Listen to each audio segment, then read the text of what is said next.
कि हमने हमारे hello guys and welcome back है तुम्हारे फेवरेट चैनल एनिमेडी पे। तो जैसे कि हमने हमारे पिछले पार्ट में देखा था कि आज तक यूनो, नोएल और लक और ये बाकी के लोग सेलेक्ट हो गए थे रॉयल मैजिक नाइट टीम में, जो कि आज से ठीक 5 दिन बाद आई ऑफ द डार्क सन के बेस पर अटैक करेंगे एंड लाइट के साथ लड़ाई करेंगे। फिर आज इधर हम हमारे आस्था भाई को देखते हैं जो हमेशा की तरह ट्रेनिंग कर रहे होते हैं एंड तभी वहाँ पर यूनो, मिमोसा और क्लॉस आ जाते हैं। आस्था तुम ठीक तो हो ना? हाँ मिमोसा मैं एकदम ठीक हूँ, मैं तो बस ट्रेनिंग कर रहा हूँ अपनी मसल्स को और ज्यादा बढ़ाने के लिए। मसल्स तो बढ़ा लोगे आस्था, लेकिन दिमाग कैसे बढ़ाओगे? क्या बोला तुमने? अभी इन सब टाइम नहीं है। तुम दोनों को पता चला क्या हमारे आसपास एक आई ऑफ द डार्क सन का स्पाई है जो हमारे सारे प्लान्स को आई ऑफ द डार्क सन वालों को बता रहा है। क्या? हाँ, लेकिन हम उसे पकड़ नहीं पा रहे हैं, इसीलिए चौकन्ने रहना। लेकिन तभी हम देखते हैं आस्था की शैडो में एक दूसरी शैडो आके घुस जाती है एंड एक्चुअली में ये वही आई ऑफ द डार्क सन का स्पाई है जिसके बारे में क्लॉस अभी बात कर रहा था। फिर हम देखते हैं सारे के सारे रॉयल मैजिक नाइट टीम वाले डिनर कर रहे होते हैं एंड हमारे आस्था भाई हमेशा की तरह फुल ठूस रहे होते हैं। लेकिन तभी हैमन बोलता है, मिस पूली आप सबको अपना गाना सुनाना चाहती है? एंड भाई ये पूली इस दुनिया की जियान होती है। इसका गाना इतना ज्यादा तेज और बेसुरा होता है कि ये स्पाई वहाँ से भाग जाता है एंड जाके वर्मिलियन की शैडो में घुस जाता है। ओए नोजेल, क्या मैं जान सकती हूँ कि आखिर तुमने क्यों royal magic night squad join करी? ऐसे ही, क्योंकि मेरे पास और कोई काम नहीं था। क्यों झूठ बोल रहे हो? मैं जानती हूँ कि तुमने लाइट से अपने राइवल फुगिलियन का बदला लेने के लिए स्क्वाड को ज्वाइन किया है।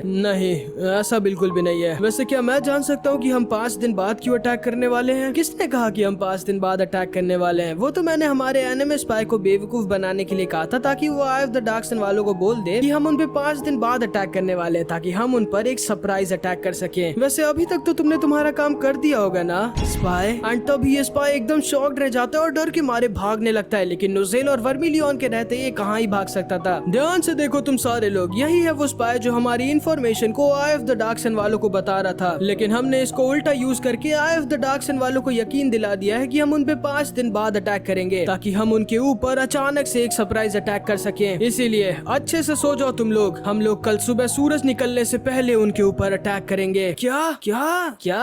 आस्था और यूनो तैयार होते हैं एक बहुत ही बड़ी बैटल लड़ने के लिए। अगली सुबह हम देखते हैं ये सारे लोग कॉब के टेलीपोर्टेशन मैजिक की मदद से ग्रेविटो सिटी में आई ऑफ द डार्क सन के बेस के पास पहुंच जाते हैं। सायरन मैप बनाओ। एंड तभी सायरन अपने मैजिक से इन आई ऑफ द डार्क सन वालों के पूरे बेस का लेआउट बना देता है। बीचों बीच देखो इतनी ज्यादा मैजिकल पावर। लाइट ग्रेविटो सिटी में आई ऑफ द डार्क सन के बेस के पास पहुंच जाते हैं। सायरन मैप बनाओ। एंड तभी सायरन अपने मैजिक से इन आई ऑफ द डार्क सन वालों के पूरे बेस का लेआउट बना देता है। बीचों बीच देखो इतनी ज्यादा मैजिकल पावर। लाइट जरूर से यहीं पर है। ध्यान से सुनो तुम लोग, हम लोग 4-4 की टीम में बट के इनके ऊपर अलग अलग जगह से अटैक करेंगे। क्या? मैं बस इस मच्छर की टीम में नहीं जाना चाहता। फिर तो तुम्हें अकेले ही लड़ना पड़ेगा क्योंकि कोई और तुम्हारी टीम में नहीं जाना चाहता। क्या बोला तुमने? तुम दोनों मेरी टीम में रहोगे। मेरे पास आपके लिए गिफ्ट है लेडी कैप्टन। एंड तभी जोरा इसके ऊपर इसका बदबूदार कीड़ा फेंक देता है, लेकिन वर्मिलियन इसके कीड़े को पकड़ के इसी को उल्टा खिला देती है। फिर कैप्टन वर्मिलियन सबको 4-4 की टीम में बांट देती है। कॉब तुम यहीं पे रहना और देखना यहाँ से कोई भाग ना पाए। Okay madam. और तुम सब तैयार तो हो ना अटैक करने के लिए? कोई प्लान नहीं है क्या लेडी कैप्टन? है ना, छोड़ना मत किसी को। एंड फिर ये सारे के सारे लोग आई ऑफ द डार्क सन के बेस पर अटैक कर देते हैं जिसमें बहुत सारे आई ऑफ द डार्क सन के सोल्जर्स थे। एंड फिर इधर हम इस आई ऑफ द डार्क सन के सोल्जर को देखते हैं जो एक लड़की को टॉर्चर कर रहा होता है। लेकिन तभी लक अंदर आ जाता है और इसकी बैंड बजा देता है। फिर इधर हम वर्मिलियन और नोजेल को देखते हैं जो दोनों की दोनों यहाँ पे सिर्फ एक ही काम के लिए आए होते हैं, लाइट से कैप्टन फुगिलियन का बदला लेना। बाप रे कितनी स्ट्रॉन्ग है ये। एंड फिर इधर हम ब्लैक बुल्स के बेस पे देखते हैं जहाँ पे कैप्टन यामी को कैप्टन विलियम्स लांग्रिस की गलती के लिए माफी मांगने के लिए बुलाते हैं। एक मिनट, इसे मुझसे माफी मांगनी है तो इसे मेरे पास आना चाहिए ना, मुझे क्यों अपने पास बुला रहा है? एंड फिर हम देखते हैं चार्मी भी किसी होटल में खाना खाने के लिए, मैग्मा ट्रेनिंग करने के लिए और वेनेसा फिनरल से मिलने के लिए चले जाते हैं। मेरे बेस का ध्यान देना तुम लोग। एंड फिर इनके बेस में सिर्फ गॉच, ग्रे और गॉर्डन रह जाते हैं। बाप रे कैसे पागलों के बीच फंस गया हूँ मैं। एक शर्म के मारे कुछ बोलती नहीं और दूसरा इतना धीरे बोलता है कि कुछ सुनाई नहीं देता। एंड तभी ग्रे गॉच की डॉल की तरफ पॉइंट करती है और उससे पूछने लगती है कि ये क्या है? ये मेरी प्यारी छोटी बहन मैरी की डॉल है। एंड तभी गॉर्डन भी अपनी सारी की सारी ब्लैक बुल्स वालों की डॉल दिखाता है एंड ये असल में सबसे दोस्ती करना चाहता है, लेकिन क्योंकि ये इतना धीरे बोलता है और थोड़ा सा डरावना दिखता है इसीलिए उल्टा ये सबको डरा देता है। ओए तुम, अगर तुम सबसे दोस्ती करना चाहते हो तो तुम्हें सबसे बात करना होगा। अबे थोड़ा तो दम लगा के बोलो। अच्छा ठीक है रहने दो, तुम सिर्फ एक प्यारी सी स्माइल करके सबको दिखाओ। प्यारी बोला था, डरावनी नहीं। लेकिन तभी अचानक से हम देखते हैं इनके बेस के ऊपर ढेर सारे ज़ॉम्बीज अटैक कर देते हैं। ये क्या?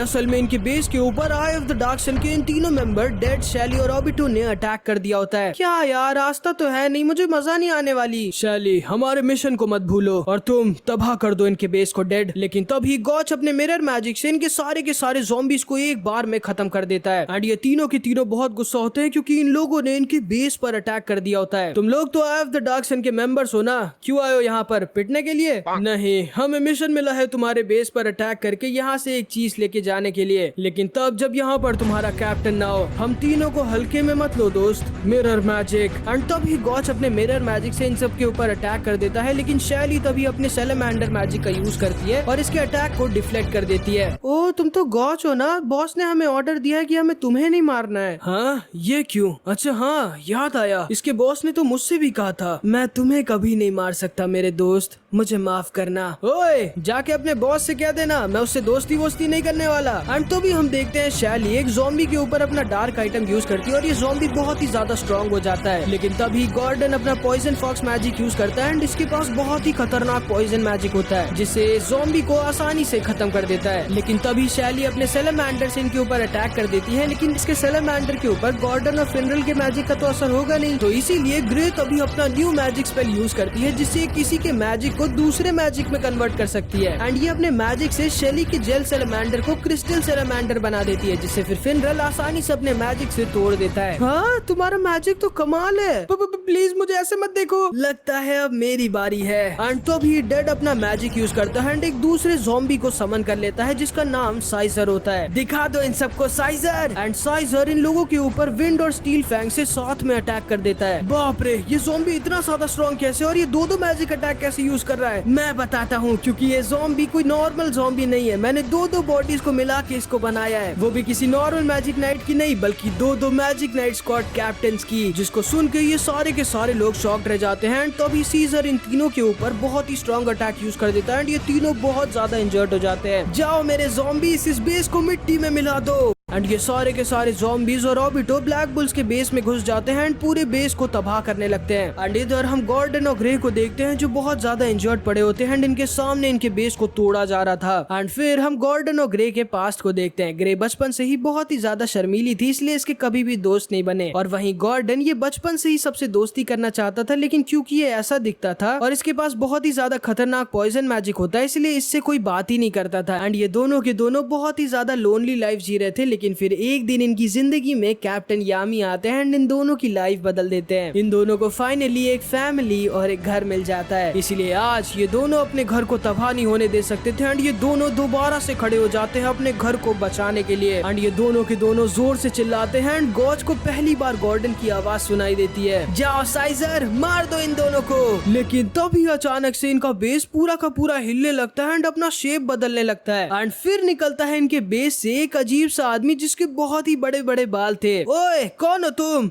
हाँ, मेरा नाम है। अबे कितना धीरे बोलता है ये। मुझे कोई फर्क नहीं पड़ता तुम कौन हो, साइजर। एंड साइजर इसके ऊपर अटैक कर देता है, लेकिन ये आदमी अपने कमरे को साइड करके इसके अटैक से बच जाता है। अबे ये तुमने कैसे किया? कौन हो तुम? हाँ, मेरा नाम है। अबे थोड़ा तो जल्दी बोल ले, सीधे सीधे नाम बोल ला अपना। एंड तभी इसके बालों से चिड़िया निकल आती हैं। कैसा आदमी है ये? एंड तभी गॉच को याद आता है कि चार्मी और वेनेसा ने कई बार किसी को हमारे बेस में घूमते हुए देखा था। एंड तभी हम देखते हैं साइजर इन तीनों के ऊपर अटैक कर देता है, लेकिन तभी ये आदमी अपना मैजिक यूज करता है और इनके बेस के कुछ कमरों को मिला के एक पंच बना देता है एंड साइजर के अटैक को रोक देता है। बाप रे, ये कैसा मैजिक है इसके पास? ये तो पूरा का पूरा बेस कंट्रोल कर सकता है। एक मिनट, कहीं यही तो नहीं जो हमारे बेस के लेआउट को हमेशा बदलता रहता है? एंड तभी ये इन तीनों को इनके नाम से बुलाता है एंड ये तीनों के तीनों शॉक्ड रह जाते हैं। आखिर तुम हमें कैसे जानते हो? एंड फिर ये सबको अपनी स्टोरी बताता है। एंड असल में बहुत सालों पहले इसके ऊपर एक कर्स आ गया था। इसके अंदर की मैजिकल पावर अपने आप खत्म हो रही थी एंड ये धीरे धीरे मर रहा था एंड इसके पास ज्यादा टाइम नहीं बचा था एंड जिंदा रहने के लिए इसको दूसरों की मैजिकल पावर को एब्जॉर्ब करने की जरूरत थी। लेकिन कोई भी इसके पास आना ही नहीं चाहता था क्योंकि इसकी बॉडी लोगों से बहुत ज्यादा मैजिकल पावर एब्जॉर्ब करती थी एंड इसीलिए इसके मम्मी पापा तक इसे इसकी बीमारी की वजह से छोड़कर चले गए थे एंड ये इस कैसल में अकेले लेटकर बस मरने का इंतजार कर रहा था। लेकिन फिर एक दिन अचानक से कैप्टन यामी इसके पास आ जाते हैं। ओए, मुझे कई लोगों ने मना किया कि मैं इस कैसल में ना हूँ क्योंकि कोई बीमार बच्चा मेरी सारी की सारी मैजिकल पावर को चूस लेगा। हाँ, सही कहा था उन्होंने।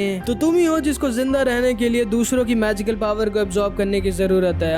हाँ, लेकिन अब मैं जिंदा नहीं रहना चाहता। पागल हो क्या? तुम्हें कभी भी गिव अप नहीं करना चाहिए। ध्यान से सुनो, मैं अभी अभी एक मैजिक नाइट स्क्वाड का कैप्टन बना और मैं हमारी स्क्वाड के लिए एक नया बेस ढूंढ रहा हूँ। तुम अगर मुझे और मेरी स्क्वाड को यहाँ तुम्हारे घर में रहने की परमिशन दो तो तुम हम लोगों से थोड़ा थोड़ा मैजिक ले सकते हो। सच में? एंड इसी तरह से यामी सर को ये अपना ये वाला बेस मिला था जिसमें ये सारे के सारे लोग मजे से रहते हैं। ये आदमी थोड़ा थोड़ा मैजिक इन सब से एब्जॉर्ब करता रहता है और जिंदा रहता है, लेकिन ये ज्यादा किसी के पास नहीं जाता क्योंकि ये बहुत ज्यादा मैजिक एब्जॉर्ब कर लेगा एंड इसीलिए ये सबसे छुप के रहता है। बहुत अच्छे, ये लो, आज से तुम भी मेरी स्क्वाड के मेंबर हो। एंड ये आदमी ब्लैक बुल स्क्वाड का पहला मेंबर था एंड इन सबको ये पता ही नहीं था। तुम सब भले ही मुझे नहीं जानते लेकिन मैं तुम सब की वजह से ही जिंदा हूँ। तुम लोगों को मैं कुछ भी नहीं होने दूंगा क्योंकि तुम लोग मेरे दोस्त हो और मेरा नाम है हेनरी। साइजर, तबाह कर दो इसको और इसके घर को। एंड इधर हम ओबिटो को देखते हैं जो नेरो के घोंसले के पास आ जाता है जहाँ पर ये मैजिक स्टोन रखा हुआ था, जो कि तुम्हें याद होगा हमारे पार्ट 3 में जब आस्था भाई ने आइस को हराया था तब नेरो ने इस मैजिक स्टोन को उठा लिया था एंड असल में ये तीनों यहाँ इसी मैजिक स्टोन को ही लेने आए थे। एंड फिर इधर हम देखते हैं हेनरी ने अपने मैजिक से इस पूरे के पूरे ब्लैक बुल बेस को एक ट्रांसफॉर्मर बना दिया होता है। भाई, आखिर इसके पास इतनी ज्यादा मैजिकल पावर कैसे है कि इतने बड़े बेस को हिला पा रहा है? ये तुम लोगों की ही मैजिकल पावर है जो मैं इतने टाइम से कलेक्ट कर रहा था और अब मैं अपनी सारी मैजिकल पावर यूज करूंगा ताकि तुम लोगों को कोई हाथ भी ना लगा पाए। एंड हेनरी अपनी ब्लैक बुल्स की रोब भी पहन लेता है एंड तैयार हो जाता है लड़ने के लिए। साइजर, अटैक करो! लेकिन हेनरी अपने एक ही पंच से साइजर की बैंड बजा देता है। ये क्या? एंड भाई, ये हेनरी बहुत ही ज्यादा स्ट्रॉन्ग होता है एंड तभी शैली एक बहुत ही रेयर डार्क मैजिक आइटम का यूज करती है एंड कुछ ही मिनट के लिए सही, लेकिन इसके पास हद से ज्यादा मैजिकल पावर आ जाती है एंड ये एक बहुत ही बड़ा मैजिक सेलेमेंडर बना देती है एंड हेनरी और इसके बीच लड़ाई स्टार्ट हो जाती है। लेकिन तभी ये एक और रेयर डार्क आइटम का यूज करती है एंड इसके सेलेमेंडर को एक स्लाइम बना देती है जिसमें हेनरी पूरी की पूरी तरह से फंस जाता है। ग्रे, फिर से अपने मैजिक कन्वर्सन यूज करो। लेकिन मेरे पास इतना मैजिक नहीं है। एंड तभी गॉच अपना deadly clone mirror magic use करता है और ग्रे के ढेर सारे क्लोन्स बना देता है जिससे इसने आस्था के बनाए थे एंड ये सारे के सारे ग्रे के क्लोन्स अपना मैजिक कन्वर्सन यूज करते हैं एंड इतने बड़े जेल सेलेमेंडर को प्लांट सेलेमेंडर में कन्वर्ट कर देते हैं। गॉर्डन! एंड तभी गॉर्डन अपना खतरनाक पॉइजन मैजिक यूज करता है एंड इसके पूरे के पूरे सेलेमेंडर को सड़ा देता है। साइजर, क्या कर रहे हो तुम? एंड साइजर फिर से लोगों के ऊपर अटैक कर देता है लेकिन तभी हेनरी अपना ड्रिल पंच का यूज करता है एंड साइजर को पूरी तरह से तबाह कर देता है एंड ये तीनों इन दोनों को मिलकर हरा देते हैं। लेकिन तभी वहाँ पर ओबिटो आ जाता है। चलो, हमारा काम पूरा हो गया। पागल हो क्या? हमने अभी इन दोनों को मारा नहीं है। चुप रहो,